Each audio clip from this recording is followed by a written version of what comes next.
So my name is Sara Jalber, and I am an extern here at CAPS. I chose this topic because of all of the unrest that most of us have been experiencing this year. A lot of difficult conversations are occurring. Many of us have little guidance in how to have a dialogue with others whom we disagree with. So today, I'm going to be discussing parts of ourselves that come up in these conversations, how to have awareness of these parts, how to approach difficult discussions, and some skills that might be helpful for you in creating a dialogue. So, for those of you who are choosing to facilitate a dialogue, this might be really helpful in the present moment. And for those of you who aren't ready to, that's okay too. This might be helpful in the future or if the conversation comes to you. I'm hoping this can empower you to make the choice to either have or not have a dialogue, um, both of which are your choices. So much of what I'm presenting on today is based on the book Beyond Your Bubble by psychologist Tania Israel, where you can refer back to if you're looking for additional information. And so today there will be a political tone to this presentation, but keep in mind that this information and the skills that I'm going to be conveying are versatile and applicable across the board in conversations about climate change, race-based issues, social change and justice, masks and COVID, et cetera, et cetera. So what do I mean by bridging gaps? So bridging gaps might describe the connecting of two things or to make the difference between two things smaller. So we're trying to meet halfway.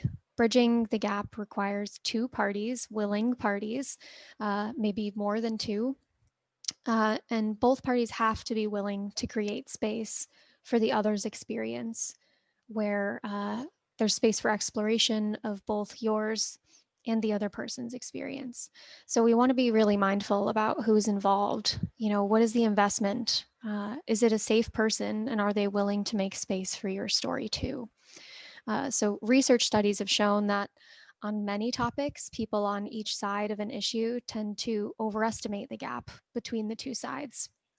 They overestimate the gap between their own personal values and what they think the views of the other side are. They overestimate the gap between the people who are on what they perceive to be their side and people who they perceive to be on the other side. So today I hope to talk a little bit more about what influences our ability to have difficult conversations, particularly with family members, and to give some tangible skills that can make the differences between you and them smaller. So what is family? How am I defining family? As you can see in this photo, and as we all know, family can be many different things. It can include your blood family or people who are biological relatives, and it can also include a chosen family or people whom you've developed non-kinship bonds with who play a significant support role in your life. So both of these types of families look different for all of us, and uh, you know, having a chosen family in addition to a blood family is not meant to be exclusive, but inclusive.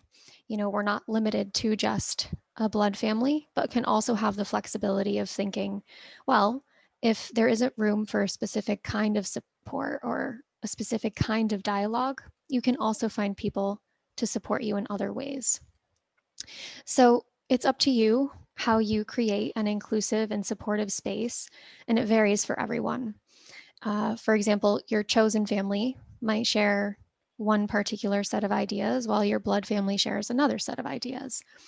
Or your chosen family is a community on campus or of colleagues and friends that you can authentically feel safe talking to about specific views and ideas, political views and ideas, while your blood family may not usually be where you have these conversations. Um, Always keeping in mind that regardless of where you start a dialogue, uh, if if it's not possible or is harmful, lean into your chosen supports, whether it be your blood family or your chosen family. So as we move through this presentation, keeping in mind how you create your supports, who you'd like to engage in dialogue with, and what factors might contribute to that dialogue. So in thinking about our internal factors, I think it's important to talk about a little bit about what we are bringing into these discussions, because they aren't simply discussions about policy and beliefs. They're also discussions about who we are as people. So if you think about how you came to believe the things that you believe, most of these beliefs stem far back into our lives. And so when we're engaging in discussions with people who disagree with us, we are defending not only a policy and a belief, but who we know ourselves to be as people. So internal family systems is a theory in psychology that posits that we have a bunch of different parts within ourselves, sort of like sub-personalities, little people who have different goals and motivations, different levels of maturity, excitability, wisdom, and pain, which may be experienced in a number of ways through thoughts, feelings, sensations, and images. And you can see in this graphic, I'm going to go into what these parts look like. So how we get along with these different parts of ourselves depends on our internal skills, how we listen to these different parts, make sure they're taken care of, and keep them from hurting each other. So we may have positive parts within ourselves like warmth, creativity, being a carer, but we might also have elements of behavior that we don't like in ourselves, like aggression or a harsh internal critic or self-loathing. So IFS, or internal family systems, sees consciousness as composed of these various parts or subpersonalities, each again with its own perspective, interests, memories, and viewpoint. And so the idea is that each of these parts has a positive intent for us, even if its actions or effects are counterproductive or cause dysfunction. They can have extreme roles or healthy roles, and they're usually divided into three parts: managers, exiles, and firefighters. So the managers are parts with preemptive protective roles. They handle the way we interact with the external world, to protect you from being hurt by others, and try to prevent painful or traumatic feelings and experiences from taking over your awareness. One example might be using perfectionism, which allows us to protect ourselves from suffering for making mistakes. The exiles are parts that are in pain, shame, fear, or trauma, usually from childhood. And the managers and the firefighters try to sort of exile these parts from consciousness, so to prevent this pain from coming to the surface. And the firefighters are parts that emerge when the exiles sort of come out and need attention and care. And the firefighters work to distract a person's attention from the hurt or shame that they've experienced. Firefighters usually engage in pretty distracting behaviors, and they can be more harmful behaviors to you, like overeating, drug use, violence, et cetera, et cetera. But their main goal is to distract from any pain that's caused and focus excessively on different activities. Another example of firefighters might be overworking, over medicating. Lastly, IFS also sees people as being whole. So underneath this collection of parts, everyone has a true self, and even people whose experience is dominated by the other parts have access to this core sense of self and its healing qualities of curiosity, connectedness, compassion, and calmness. So we'll keep this in mind, and I'll return to this idea of parts periodically as we talk about how to navigate these conversations with family members. So what's your story? We often think that we came to our views because of all of the statistics we see. We are the logical ones looking at logical things. But really, we came to our views based on all of these parts of us. We came to our views based on emotions and emotional experiences, not necessarily logic alone. So with that being said, we also come to our views and beliefs with biases of our own. And so research shows that, as it turns out, We are all just trying to confirm our biases, and we also only believe that's true about other people. In other words, we believe other people are biased, but that we aren't. We believe that other people are reading limited resources, but we also are. So, research in the field of psychology shows that we're more likely to pay attention to statistics that are already aligned with our values. And so, it's important to talk more about our values. Then it's more important than it is to talk about statistics. And to talk about values informing how we came to these views. This approach is much more accessible way to share with someone. So I know Angie just shared that link. That there is a list of 400 values, a pretty extensive list. And so some of these values might feel right to your core, to that essential sense of self, and may also be really different from the values of those around you. And so if we return again to the idea of parts, the manager parts who are task oriented might value correctness, openness, and order, while exiled parts of you might value security and care.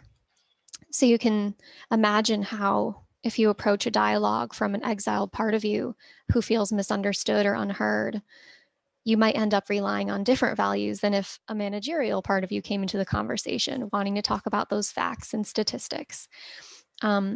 So when considering our core values, the core values to our sense of self, we also have to consider messages that we got from our families about what's good and what's bad.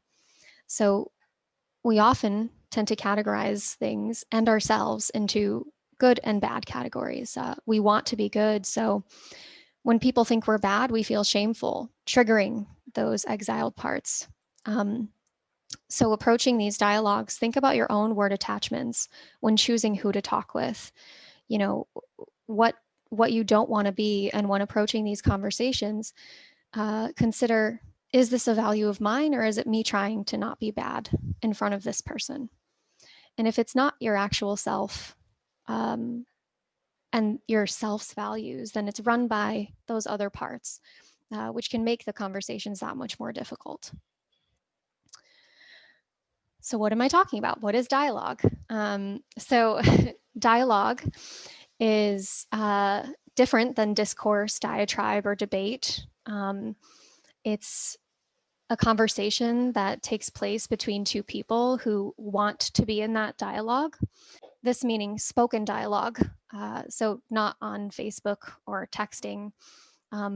Usually it's done with people who have differing perspectives, and those differing perspectives don't have to be the most extreme differences. So it's not about trying to win an argument. It isn't just about people expressing their views and emotions, but both parties must choose to engage with the same intent of understanding the other. And so if that is not the other person's intentions, it's potentially harmful and ineffective. Some of the communication guidelines that we want to follow in approaching dialogue include respect. So we want to demonstrate regard for people's experiences and values, and they must do so for us as well. Confidentiality. Is it okay for others to know that we participated in this dialogue? Is any of this shareable? We want to speak from our experiences. Try not to make generalizations about Democrats, Republicans, men, women, but speak using I statements. And manage discomfort.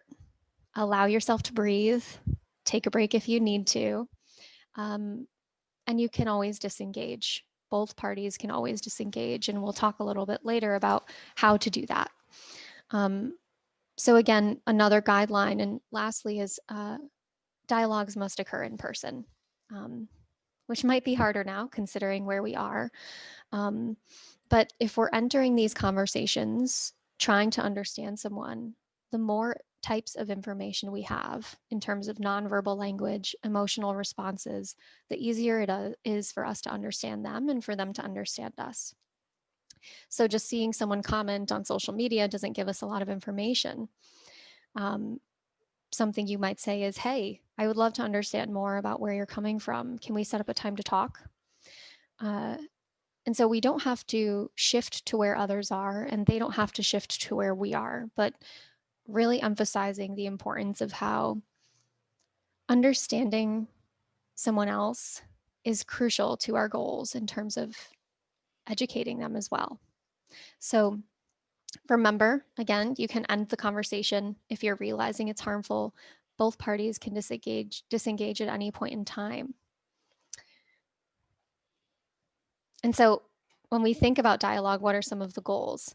I love this graphic because we tend to have expectations for the people in our lives that are consistent with our own values, parts, and experiences. But we don't always consider their individual values and experiences in creating those expectations. And the same goes for others to us. So some goals are we want to promote understanding, find out from that person what we're really having trouble grasping.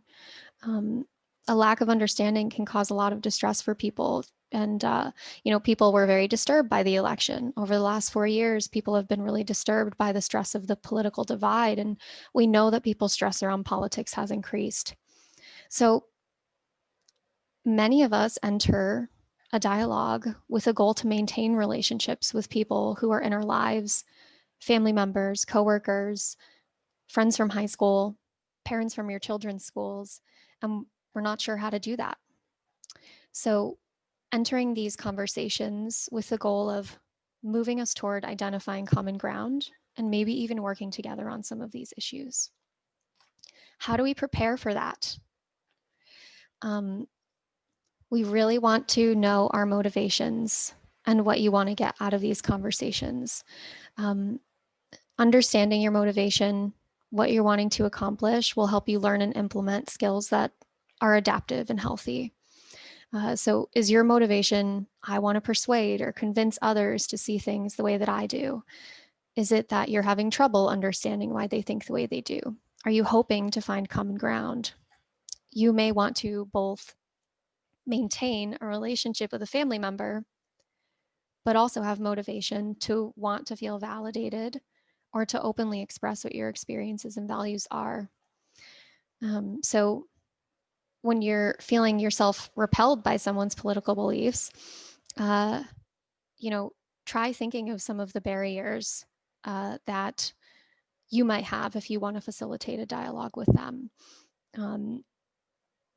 These might include things like anger, polarization that feels just insurmountable, lack of shared info, feeling vulnerable, avoiding conflict, and lack of interest in understanding opposing views. Considering all of these things when you're preparing your motivation, what you want to accomplish, and anticipating any potential barriers and anxiety that comes up for you. So, curiosity. It is important that we and the other person really do want to know. And it's also important that we approach these dialogues from curiosity, which is at its core is interest without judgment. So, for example, I would love to hear a little bit more about how you came to that view. So, how do we get fascinated and curious versus judging others? Because when there's judgment, there's an agenda, there's a different motivation, which won't change them. So, if you want people to understand you, ask yourself, why is it important for people to have the same ideas as me? When we think about agenda, when you go to have a conversation with someone about politics, a dialogue, is your agenda to say, okay, now listen to me? When we have a part of us that wants to convince the other person of something, that's emotional. It's not logical data. Why do we want to convince them? To feel right, validated, safe, to have people on our side, in our corner. And so, again, keeping in mind how awareness of your parts contributes to understanding and knowing your motivations and agenda and your curiosity. So you've identified why you're wanting to do this. You know what dialogue is. You've considered potential barriers with the individuals you're wanting to have the conversations with. And now you're choosing, who do we have these conversations with? So generally, again, we try to have these conversations with people who we want to keep in our lives. So we want to understand them. We want to feel understood. Or even at the extreme end, we want to change their opinion. It's easier for us to avoid these conversations with people who are less close with us because we don't have to see them as often. We don't have to be as close. We don't have to discuss our personal stories. So, as I said earlier, here we're focusing on family, and you do get to choose what family members you can approach dialogue with, and remembering that some people it might not be safe with. So this is um, one of those factors to consider ahead of time. You can only bridge a gap if there are two parties with intentions that create space for the other. So we can't bridge a gap alone because we can only go halfway, and uh, you also can't cross a bridge if it's not finished. So hearing me now, you may have a particular person in mind that you'd like to talk with. And I want to give you some examples of how to invite people to have a dialogue. So this first example is uh, how to invite how to invite dialogue with someone who you don't typically talk to. Um, I notice we don't typically have conversations about politics, and I would like to be able to talk about these things so it's not a barrier in our relationship. Would you be willing to have a dialogue where we both try to understand where the other is coming from? And another example where dialogue or conversation in the past has been difficult. Uh, when we've tried to have conversations about politics, they haven't always gone well. I accept some responsibility for that, as it's been difficult for me to keep my cool. But I've been working on managing my emotions, and I would really like to hear what you have to say. Are you open to giving it another try? So, those are just some examples. And again, Tania Israel's book gives additional examples on how to invite people into dialogue. So, you've invited someone, you've chosen someone and invited them into a dialogue. Next, we have to think about perspective taking. So this is one of the really essential skills. And I'm curious, when you look at this picture, what do you see? Do you see a rabbit or do you see a duck? Which did you see first? If we see the rabbit first and another person sees a duck, do we think they're wrong? So when thinking about these dialogues, our beliefs are all about our perception. We again believe we're making logical, well thought out decisions and arguments, paying attention to good research, and so others must be wrong. However, that isn't necessarily true. So, remembering to enter these conversations, trying to convince someone not to believe in their beliefs, is like telling them that their life story and values are wrong. They're not logical, they're not paying attention to the right research, to the right perception. And we have these tendencies as human beings. The problem is that knowing we have these tendencies doesn't help us to know what to do about it. So we continue to sort of distort our perceptions of people who we perceive as being on the other side. And they have those same ideas about us.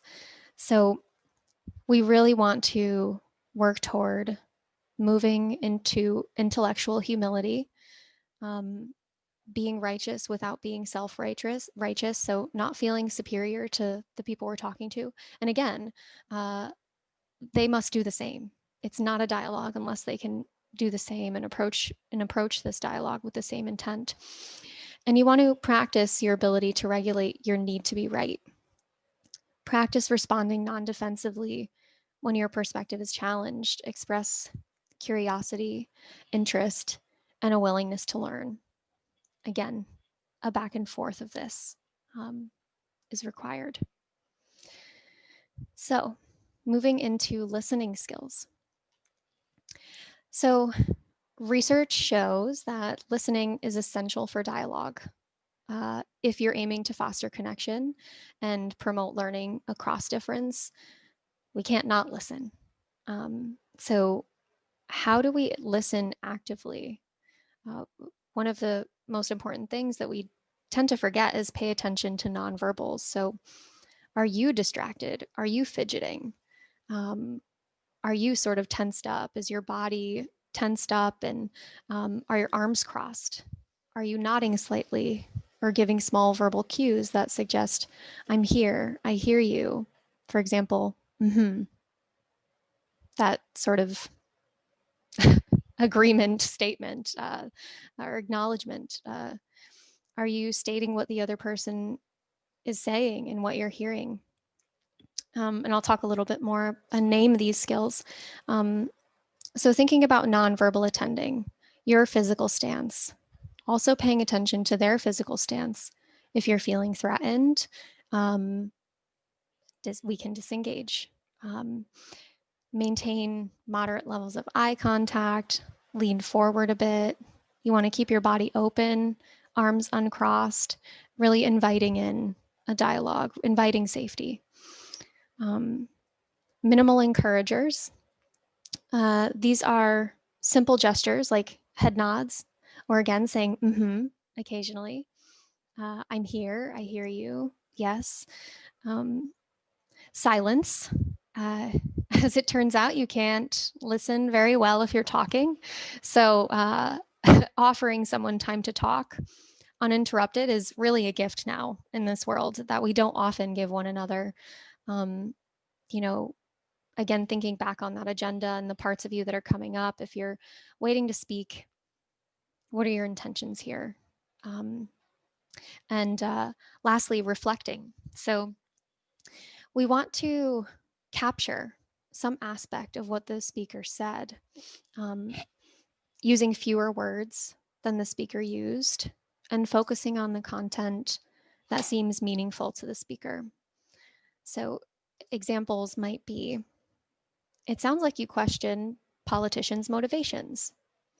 Or, what I'm hearing is that you think politicians aren't very trustworthy. Does that feel true? Another example might be, just distrust for politicians makes it hard for you to believe in them. Um, so reflection statements are really important. But again, remembering that with listening skills, listening is required. So we usually think by not responding, we worry that we'll forget what we wanted to say. And so here you have to make a choice. Do I want to make a connection, or is it more important to say something because it came to my head? Again, thinking back to those parts of yourself, are parts coming up that feel defensive and injured, who are wanting to speak up. So we all enter these conversations wanting validation and understanding from the other person, but the thing is, they want that too. So how do we do this? Active listening. Try to understand your conversation partner. Help that person feel safe and understood. Make sure that you feel safe and understood. Listen to understand instead of listening to respond.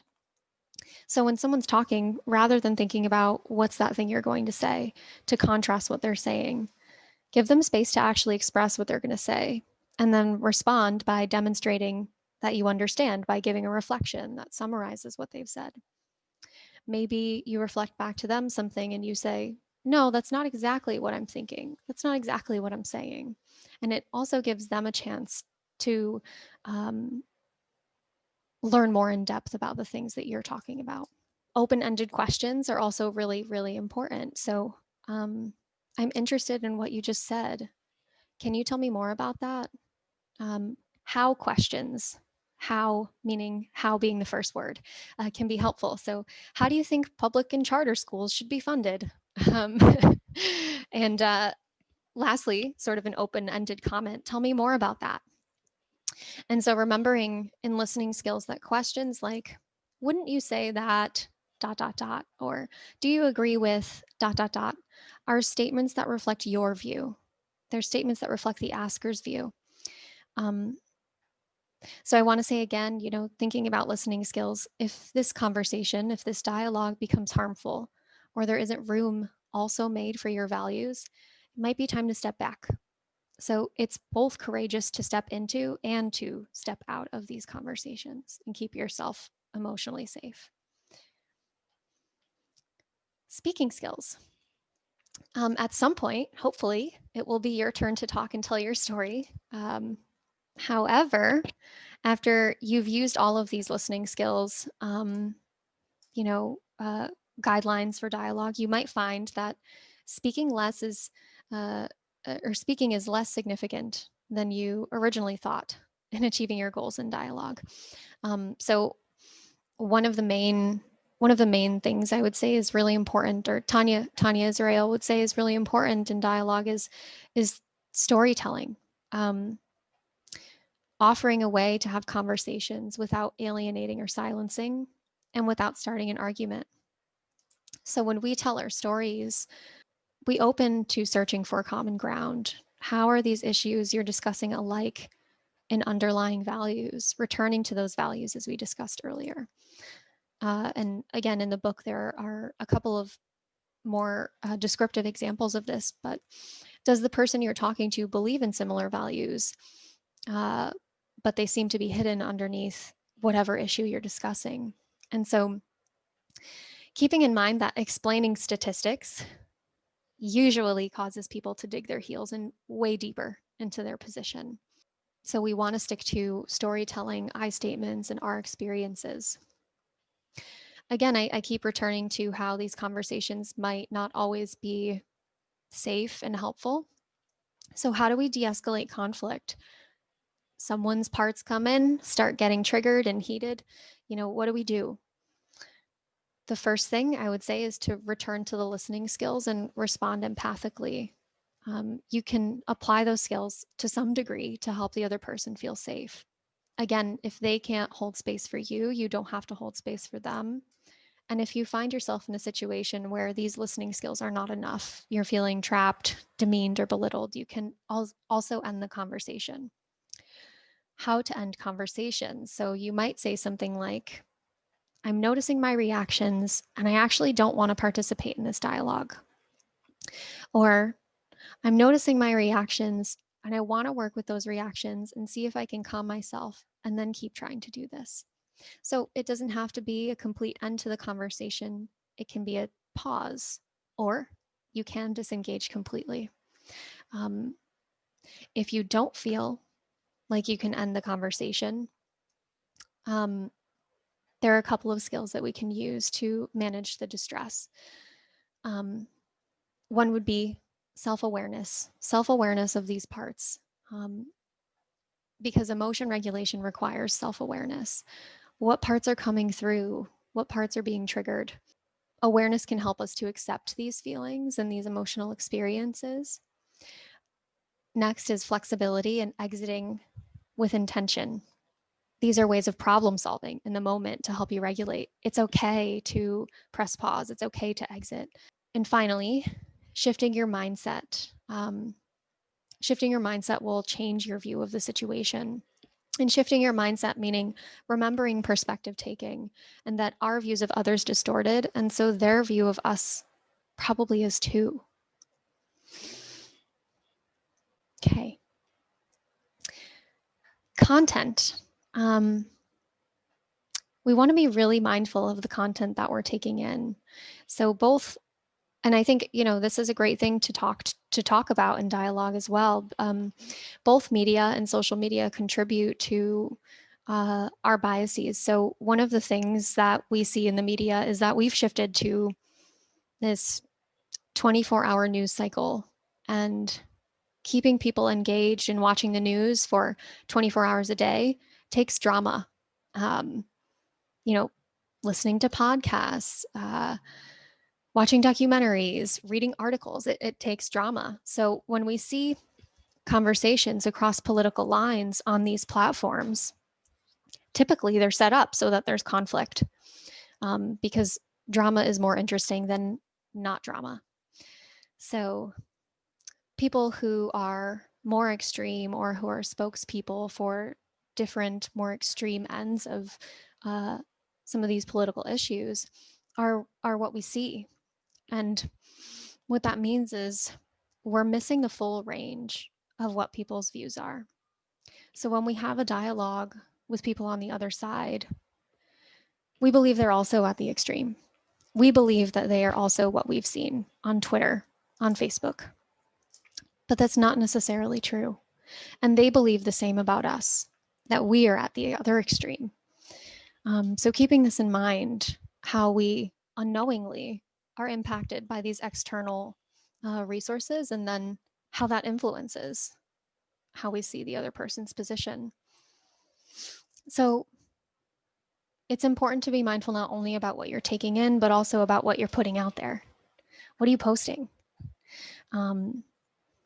This seems to be sort of coming up over the last couple of months, maybe, even over the last year or so, around posting online. And we think if we just put something out there that we're going to share the right research, someone will see it.